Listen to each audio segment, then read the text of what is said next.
continuity and strength. And of course, we've seen from the video clips on the social media, on the television, people trooping out in their numbers at the streets of Windsor Castle and also Birmingham Palace to actually condole with the royal family. And so on that Thursday when I heard about it came to me as a shock. Of course, all my life I've grown to know only one queen of England, and that happened to be Queen Elizabeth II.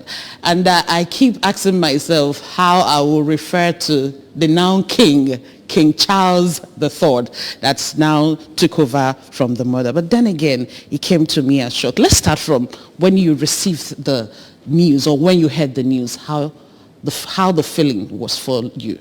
I know that the Queen will not live longer since after the death of the Duke of Edinburgh, because there was that attachment. Two of them came to Africa the year she was there, when the father died, and she was rushed back from Kenya. That she was in Kenya because they came to Ethiopia and other places, and rushed back to Great Britain for her to be coronated, installed as a queen.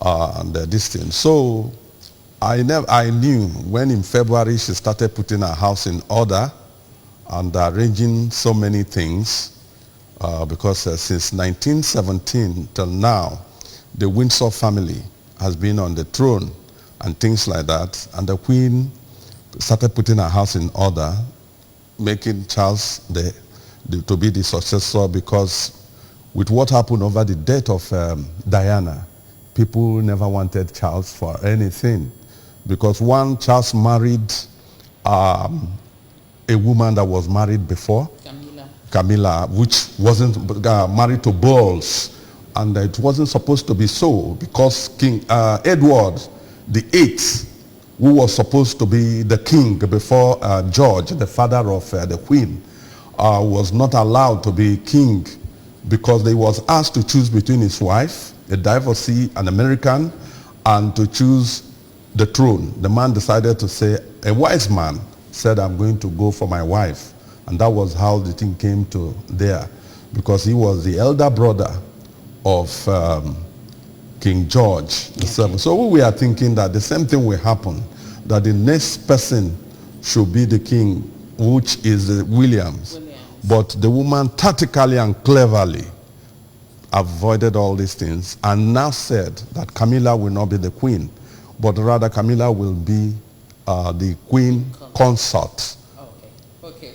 We'll go deep into that, because I know that you are ready to dish out all you have for us today. But then again, let's come to you, Chief Odumodu. Of course, did you see this coming, just like he said earlier? Because I think on Tuesday, that happens to be the 6th of September, I saw her smiling when she received the new Prime Minister, Elizabeth Truss, for the first time in the palace. And they were shaking hands and all that. And then on Thursday, we had the sad news.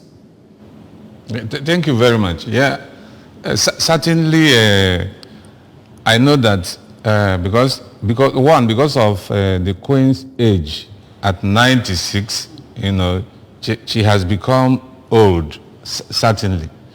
But the thing about that was that she was healthy, so to say, So that is why most of the time you see her in places talking and addressing the public and so on. So, but at that 96 and following from what Chief said, about the death of the husband, certainly, because these are people that have stayed together for a very long time, and for one to leave, certainly it will affect the other one. So, but I wasn't seeing it that it was coming so so soon, So, but I know that Queen was getting old, and it was certainly, even though she has existed before all of us here, before all of us here were born, Queen has been there, ruling everywhere, So that's the position. But what I want to add is that I want to say, may the Queen's soul rest in perfect peace. Amen. Amen. Amen. We are joining our voice to yours to also affirm that. All right, John, let's now come to, some of the things we'll be discussing today. We'll be talking about her lifetime, some of the things she did, her relationship with Nigeria, and then again, what we are expecting from the new king, King Charles III. These are many more what we'll be discussing this morning. But then from what you know, from what you've read, from what you've seen, can you actually give us an understanding of the kind of leader she was and the kind of vacuum she left behind? Yeah. She's loved greatly by the British people. She was calm, easygoing, but very strong. She doesn't joke with whatever that belongs to her. She was acquiring a lot. And it's been said that she's worth between $500 million to $1 billion. But when you check in terms of all these things, she came in, she wanted, Britain has nothing, but with what they get from us, with what they get from all their colonial countries, she began to do. Can you imagine that she is the head of state of 15 countries? You find out that Canada, Australia, these are the major ones. Everything, their passport, everything is signed by the Queen, not by any other person. So the Queen herself, used that reign to now move, and she was so diplomatic, tactical, in making sure, because she's trying to make sure that Great Britain gets something. So she gets something from all these ones and bring it to enrich her country. And that she was doing it in such a way, becoming, a peaceful person. Then the Commonwealth of Nations, where we have about 36 countries that belong there, they also do something. They contribute certain amount of money every year, which they send to the purse, and they are to enrich Britain. Now, when you talk of Britain and United Kingdom, she's the Queen of England, but she extended it to have what we call the Great Britain. The Great Britain now has Wales, Scotland. There are about one other country I'm forgetting. Then United Kingdom now has Northern Ireland to join to read. So these are the countries. And indirectly, the husband was the head of state of Scotland, because he was the Duke of Edinburgh. Then the son was in charge of Wales. They call him the Prince of Wales. Now automatically William is now the Prince of Wales. So we are looking for who now will become the Duke of Edinburgh, whether we make it his brother and things like that. So they collect resources from these people's resources to enrich England, so, and have a Commonwealth which is not actually common in the real sense of it. But do you see it as a bad thing?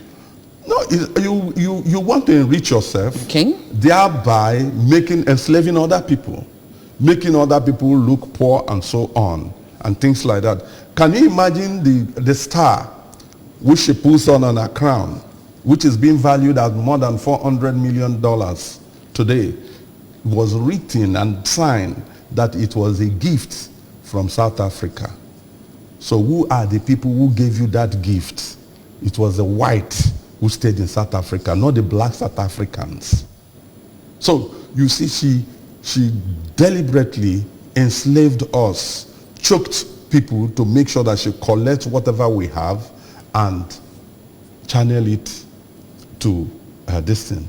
Then you know why I asked the question? Because when you entered, even before we started the program, you said she was just trying to be a nice queen to get a wealth for her country and all that.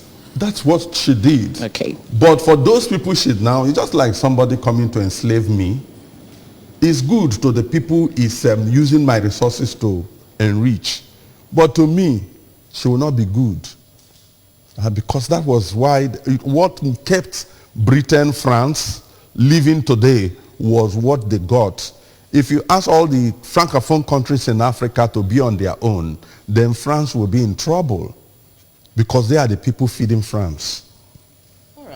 Mike, let's come over to you now. Let's talk about, because we know that there was a time she was head of state in Nigeria, yes, and then that was when Nigeria was still a sovereign state under the British rule, and then as a young queen then, and she was saddled with a whole lot of responsibilities. How would you adjudge her then, what she did? Thank you very much.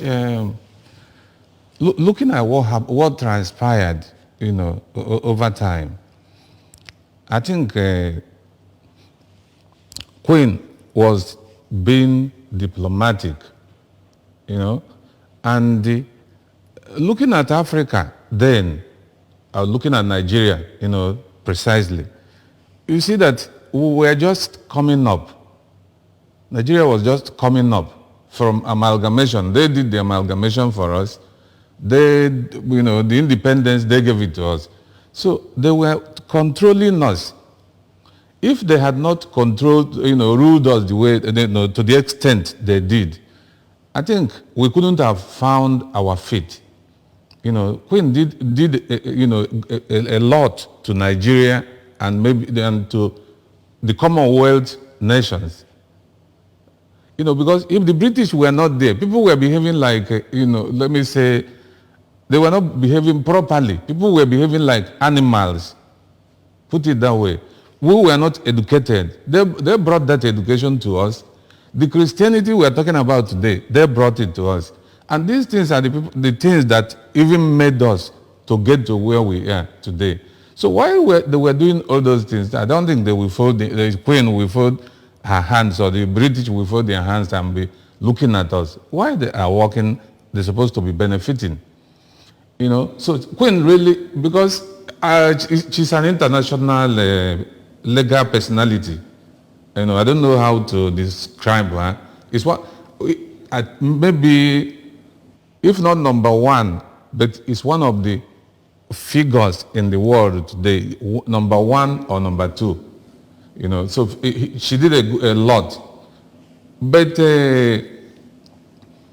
looking at what transpired, the Commonwealth of Nations, except few of them, using Nigeria as an example, you see that after all those things were done to us, they gave us railway lines, they gave us good roads, they gave us so many other things. Taught us agriculture, I've said education, religion, and all that. We refused, Nigerians refused to start where these people stopped. Even where the Queen stopped, Nigeria refused to grow beyond that.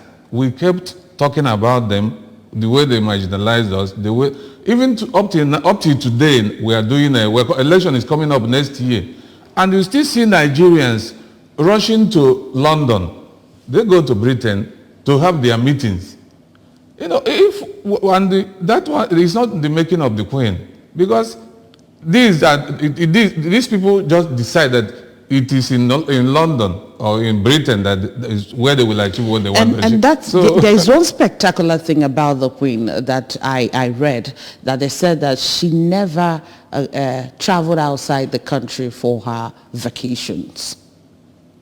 Yeah. And that you are talking about leaders of Africa leaving Africa and going there. So how can they actually borrow a leaf from what the Queen did? Because if, just like you're explaining, that we have all we need here, the infrastructures are here, our hospitals are well equipped and all that, we wouldn't have the need for sometimes medical tourism and all that. Thank you very much. We wouldn't have the need to do that, because we have all these things here. From independence till today, if you see the amount of money that has been spent on this country, budget by budget, if we pick the budget from 1960, so to say, till this year, if you see the trillions of dollars and pounds that have been spent in budget, and nothing is feasible. We are not seeing anything. We have had all these leaders ruling Nigeria with nothing to show. So I think, to some extent, I might, criticize Queen Elizabeth, but that is just a normal criticism, that maybe she could have done this or that for Nigerians or the Commonwealth nations. But we're supposed to have gone beyond what we are talking about today, because they did everything for us, almost free of charge. All right. He talked about independence. Let's know the role she actually played in us gaining our independence, and our relationship with England, Britain, and also her during her reign after independence. Yeah, I will talk about our independence, because Nigeria became independent in 1960, but not a republic. And in that 1960, Sir Abubakar Tafawa Balewa became the prime minister, and Dr. Nnamdi Azikiwe became the governor general. Governor general means that he is still representing the Queen, still reporting to the Queen. Nigeria wasn't yet free. Then until 1st October 1963, when Nigeria became a republic, it was then that Nnamdi Azikiwe became the president, the ceremonial president of Nigeria. Understand me? Yes, the Queen did all this. Why not in 1960 and allow Nigeria to go free? Let us go free and remain the country which we are. I want to correct something that he said. The British government never brought education to us. The British government never did anything for us. What happened was, in 1799, during the slave trade, there was some good-hearted Britain led by Vane, William Wilberforce. They started to say, no, Africa must be saved.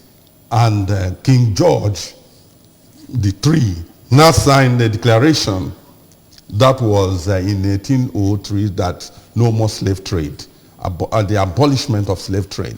Now these men now brought in their money to send in missionaries. They contributed money to send in missionary. They came to the West in 1841. Then in 1857, they came to Onitsha. And then the Obi of Onitsha, Akezua, received them. They came in through Samuel Ajayi Crowder, and they brought. It was their money they used in building ENU Hospital in 1904.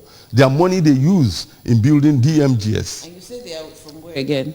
I'm not saying government. There are different between spirited individuals and the government. All right. The British government came here to enrich themselves. It was these people who called themselves the CMS, the Church Missionary Society, the CMS, that they contributed their money. So we have two expeditions. Some came for religious aspect. The others came to trade and collect things, oil, and so on from us. And that's it. So all the things we are saying is that there should be a reparation. The British should pay reparation to Africa for what they have done. They've raped us dry, so they must pay reparation. Abiola was in the forefront of reparation, and see the way he ended, he died. Okay, Mike, of course, we have different opinions, and of course, everybody is entitled to his or her opinion. But let's know who we have here this morning. Hello, good morning. Yeah, good morning, ma'am. Tell us your name and your location. My name is Mwachuku. Mwachuku from where? From Lagos. I'm calling from Lagos. From Lagos. Okay, Mwachuku, go ahead. I'm watching your program live now. All right. Now, you see, the man that spoke last time, he has a good issue about the Queen, what happened in Nigeria. But Mr. Mike, told people very much about the history of Nigeria, or Queen, very well. The England used to come to enslave Africans, to make West from Africa. They brought slavery service to Africa. And as the man said last, we need to apologize and repatriate our funds back let us value that the situation we have today in this country or in Africa is because that so-called queen have made the country the rule, they have peace. Have not seen any country that queen, governor, or people existing dependent that have peace today. Because they don't educate their people well. They enslave people with hardship. So that's what I want to say. So let the man that says Mr. Mike know what to say, that the queen has not done any good to Africa, to people they colonize. Thank you very much. All right, thank you so much. That's still your own opinion. Mike, let's talk about her visit to Nigeria. She visited Nigeria twice, in 1956 and 2003. 2003, she came for the Commonwealth Heads of Government meeting. And in 1956, she spent around about 20 days, while in the other one, she spent 3 to 6 days. Now, let's look at how her visit impacted on Nigerians. Yeah, thank you very much. In 1956, the visit, I believe it was about, independence, because Nigerians were, by then we were clamoring for independence, especially Africans. Most Africans that were under colonial rule, we are talking about, gaining independence from the Britain and the other European nations. I think that was the major, purpose of the visit. That was to maybe possibly to see things for herself, coming to Nigeria. Because, when you talk about Nigeria, then we're talking, how are we going to move forward? You have the Hausas, you have the Igbos and Yorubas and other tribes in Nigeria. So this was a complex situation. Possibly that was why she came, looked into all these issues and said, Go ahead. And said that these people could go, because Ghana, I think, was within the verge of going within that period. I think she was visiting the colonial, the Commonwealth nations. Commonwealth nations. Mm-hmm. So it was a good move. Eventually, we got independence in 1960. So in 2003, it was another diplomatic visit to know how the country is moving. And I know that within that period she visited, she must have given advice to the then president. Yeah, it was Obasanjo. Obasanjo. Mm-hmm. She must have done so many things to, telling Obasanjo, do it this way, do it the other way, and all that. And looking at that, you see that Obasanjo was able to manage this country then. There wasn't much friction. There wasn't this tribalism. During Obasanjo's regime, tribalism was almost phased out in Nigeria. We were only talking about maybe our economic problems. So the visit to Nigeria was it's a big plus to show that they colonized us before and they have not abandoned us. So putting it maybe a bit differently, no matter the way people see it, I don't want us to be looking or to be having a defeatist ideas. Nigeria, we have had professionals. We have had people that are well educated. We have our leaders that are failing us on yearly basis. Somebody will be there. And after staying for 4 years or 8 years or whichever years that person stayed, we won't have anything to offer. And something that happened all years back, we are still attributing it to maybe somebody. It's no more proper for us to be still dwelling in the past. We could have gone beyond what we are talking about. Yeah. Hello, good morning. Hello? Yes, good morning. Yeah, good morning. Yeah, I'm calling from the flat. Your name, please. Yes, Sunday evening. All right, go ahead. Yeah, I don't know.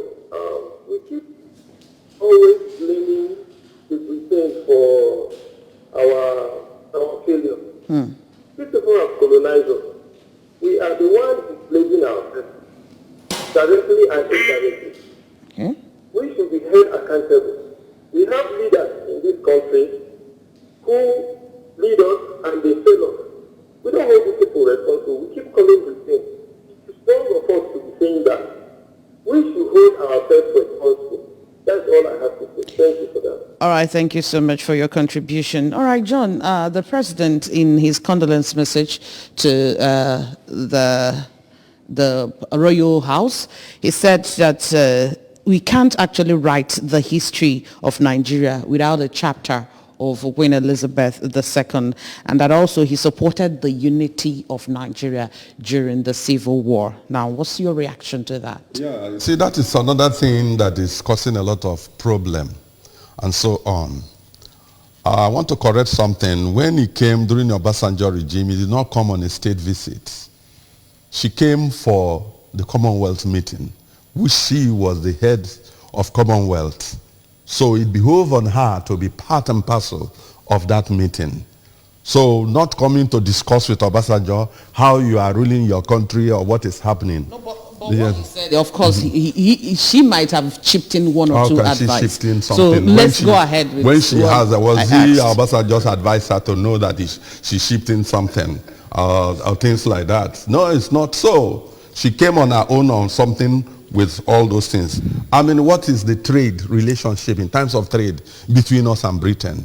How many of our crude oil do they buy? What and what have they tell us that this is what they are doing? What have they given us as a country, as a grant in this country? These are the things we should ask ourselves.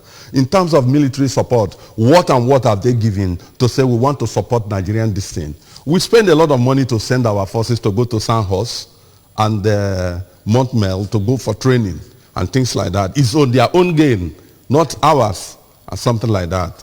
Now, your question again?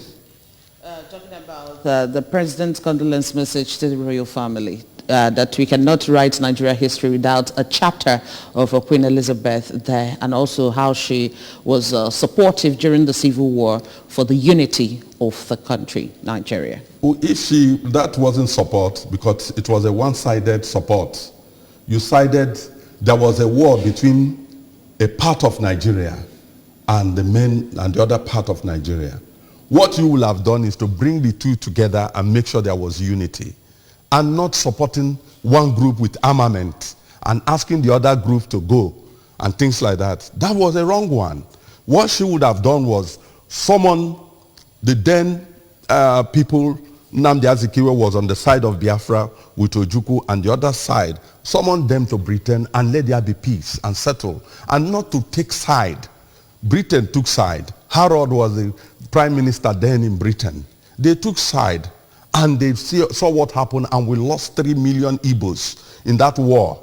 And you are not telling me that unity. Which unity when you have killed one side of the people? That is total hypocrisy. That's where I'm going. Let us saw this thing. You will have called because there was no unity. Unity is that when you bombarded a lot of one set of this thing with hunger and suffering, and you say it was unity. What was the food that we got from Britain during the war? What was the food that they sent through the Red Cross? It was from Switzerland. All these things we are coming from. All right, let's know who we have here this morning. Hello, good morning. All right.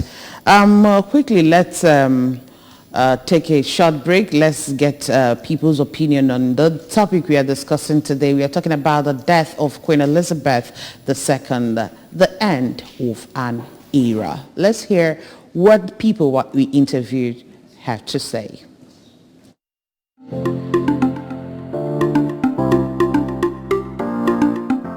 The world, America, and everywhere in the world, they felt the impact of her death because she was a formidable figure, a womanhood, an epitome of womanhood. And she held forth the 15 nations. She was the head of government of 15 nations, Commonwealth nations. She held it intact, you know. And you know, he was the king that inaugurated Nigerian's republic. And she has confirmed and handed over 15 prime ministers of Great Britain. And she has held the post for almost 52 years, which is not a joke.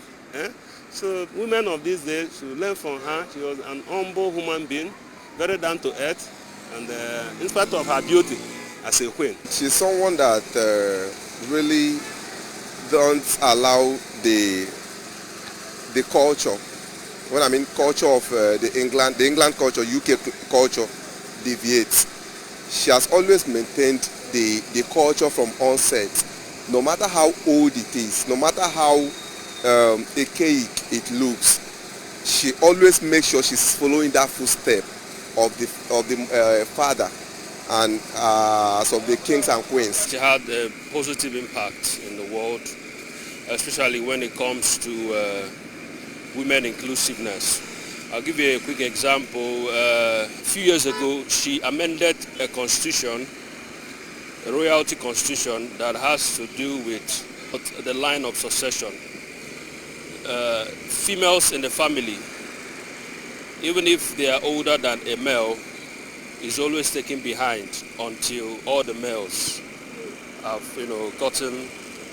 gotten in line in succession. But she amended a law to include females. So if supposing a prince has a daughter and a son, and the daughter came first, the daughter will be first in line before the prince.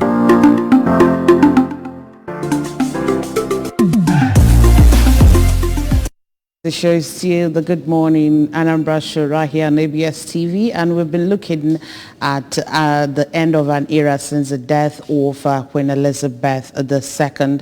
Of course, John, you heard what the people said out there concerning the death of the Queen, and the last person that spoke made a mention of changing a particular policy that has been in place before. And you said something. That's why I'm asking you this question, we are listening to that. Yes, that is true.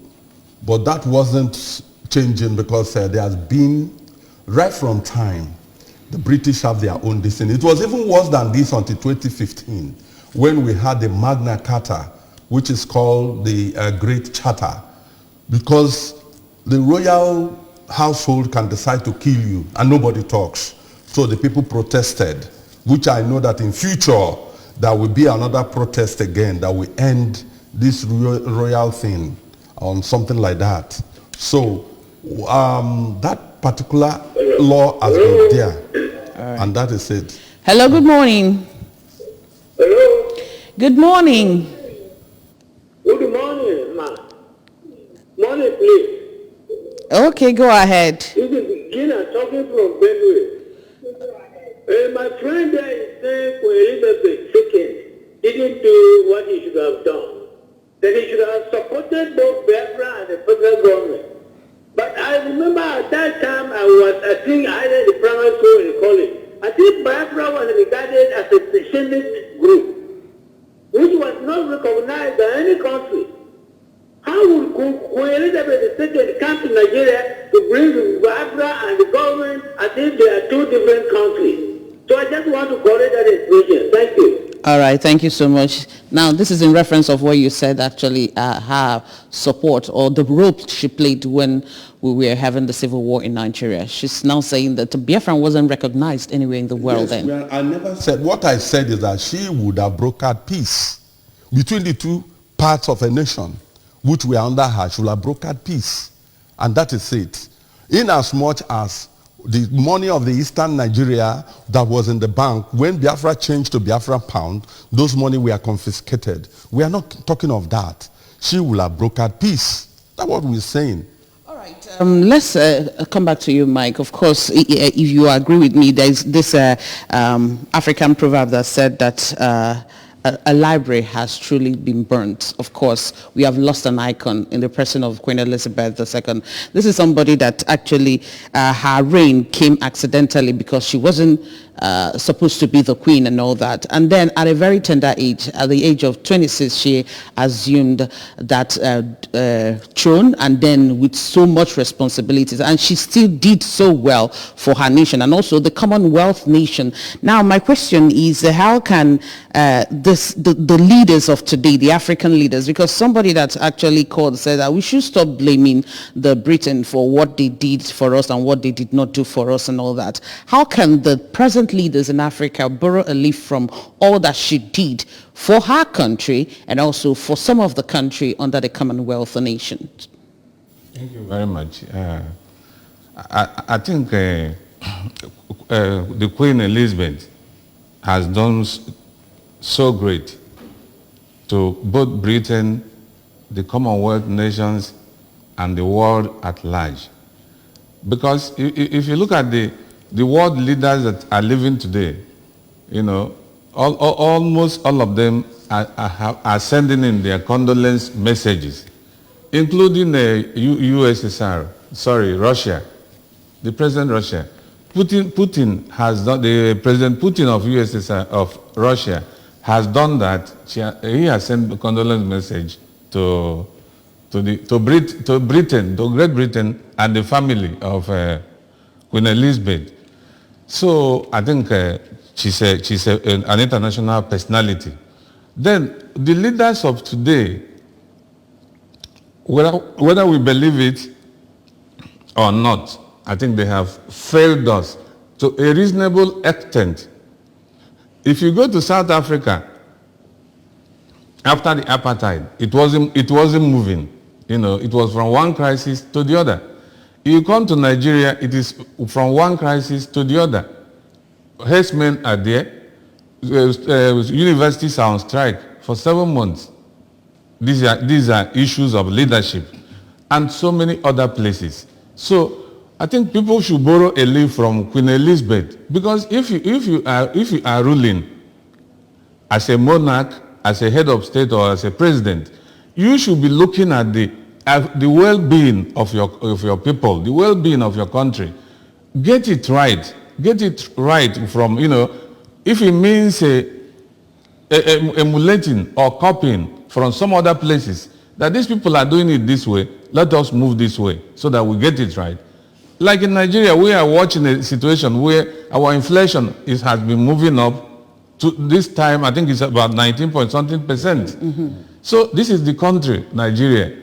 And to this extent, I don't think Queen Elizabeth was part of this situation. What is happening in South Africa, I don't think she was part of the situation, and some other countries. Our leaders, I am begging, and I will always talk about that. In leadership, in management, which is my core area, you learn to manage and keep moving. There's what we call incremental decision, incremental movement, incremental development. You keep increasing. You must. If you have achieved this year, as a leader, by next year you must put something on top of it. So within the 4 years you are in office, or 8 years, or whichever years you are in office, there must be something that is achievable. If you do that and another person comes and does it, you see that the countries will be growing.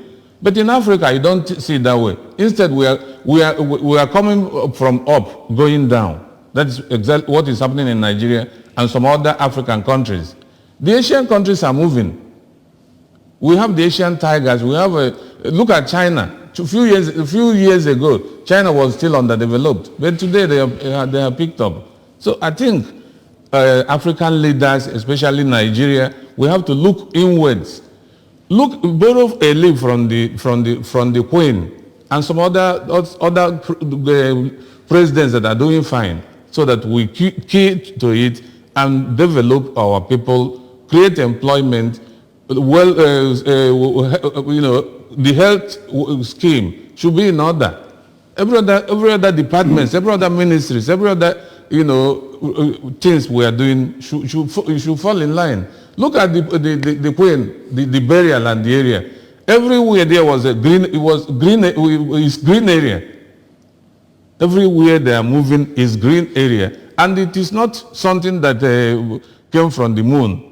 People did it that way, that trees should be planted. Don't remove this. Don't make it a desert place and all that. But in Nigeria, there's no control. And once in a while, we find fault with maybe somebody that related with us so many years back. No, it's not. It wouldn't take us anywhere. All right. Yeah, that's my take on that. Okay, John, let's come back to you. Of course, there are so many qualities that we need to, or leaders, not just leaders, also we need to emulate from that personality. Talking about how she managed a lot of chaotic situations that actually sprang up that could have divided the royal family. Example, one of them is the death of Diana, and then we talk about Harry and Meghan and all that. So what's your reaction to that? Yes, my reaction, Nigeria, we don't have leaders. Africans have never had leaders. After the time of Kwame Nkrumah and co., we never had leaders. What we have been having, we've been having rulers who rule us with autocratic and wickedness. These are the leaders we've been having, rulers we've been having. Queen Elizabeth was a leader who have humane and sympathetic lesson for our people. Our rulers don't have it. They are not sympathetic over us. Queen Elizabeth has never gone out of our country, our domain, for our vacation. She remained there. Most of those rulers we have now, all their children, we are talking of ASU strike, all their children are schooling in United Kingdom, Switzerland and co. You understand me? So anything you are saying doesn't concern them. Queen Elizabeth was able to handle the whole thing. Because when you have a son that is somehow a kind of recalcitrant and so on, married a lady Diana, who was loved by everybody, and you now left and started having issues, affairs and so on, and the woman could not bear this after her 2 sons. At the end of the day, there was a divorce, which the queen tried as a human being, because it would be a scandal. She was trying to avoid anything that would bring scandal to the Buckingham Palace. And she now made it that no, tried. But at the end, it wasn't so. And Diana left. There was a divorce. And Diana now went to had her own relationship with an Egyptian. And I want to tell you that Diana's death was not because people don't want to say, but later we will now hear in future what caused the death of her destiny. Because the secret police of Britain, you can call it MI5 or MI6, now decided that no, MI6, how can it be that tomorrow the King of England is having a relation with somebody from Africa who is a Muslim? And don't forget that all the ruling houses that started from 1066 in Britain till now, most of them were stopped from operating. Why? Because in 1517, when we had the Reformation by Martin Luther, then because King Henry VII or the 8th had problem, he killed his wife because he said the wife was caught in adultery. And that was why they supported Martin Luther over the Reformation. And the Church of England started, which the King of England was in charge. Then people like the ruling house of Stuart and Tudor refused, they are Catholic. And now that was why they had a case that no, these people will never rule. Because the Church of England, somebody who is not, an English person cannot come and rule another, cannot come and be a this thing, because you are the head of the Anglican Church, the Anglican setting. So you see, when all these things happened, he began to do all these things. So this woman knew that there'd be a problem. And she decided to say, no, we'll have to settle. But she, most of the time, what worked very well for her was her silence. She was not talking. She kept quiet, and she knows when to talk and when not to talk, and things like that. And at the end of the day, she managed the whole thing. The spitting of fire of the people, the whole thing happened. She managed and put her house in order. Then when the son now brought a divorcee, and a black half caste, that is the grandson Harry, that would have been another this thing. But diplomatically, she handled it. At times somebody will smile. That somebody smile at you doesn't mean that person loves you. The person can hug you, smile publicly. People say, yes, oh, he accepted all these things. She didn't say anything. Because that of Harry wasn't going to be a problem.